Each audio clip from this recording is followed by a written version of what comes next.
नाल पाख घर होइतिले तो सब बेले माछ बापा सकाळू जाल पकई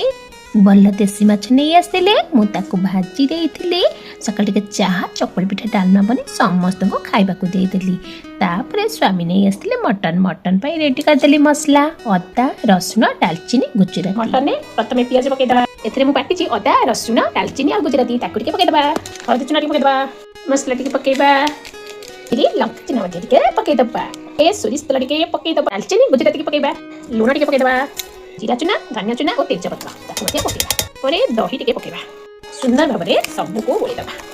सुंदर भाबरे मु सब को मैरिनेट करी 15 रु 20 मिनिट को रखि दबा गोटे हांडी रे गोटे चामच सोरिष तेल दे मैरिनेट करथिया मटन को भल भाबरे कसिबा कसी कसी देखिबे जेमि सब साइड रु तेल छाड़ी गले आमे जानिबा जे मटन टा भल के कसा हो जाई छी देखो मो कसी कसी पूरा बहुत जुरे कसी छी आलू मध्य पके आउटी कसी देली ताको प्रेशर रे देई आउटी 2 कप गरम पानी सेतिरे देई मो सीटी मार देली तापरे देखो मोर रेडी हो गला मटन तरकारी से धनिया पत्र और गरम मसला दे प्रस्तुत करदेली मटन तरकारी बापा को संगे संगे दे देखुचे स्वामी को झील को देला झीर रिएक्शन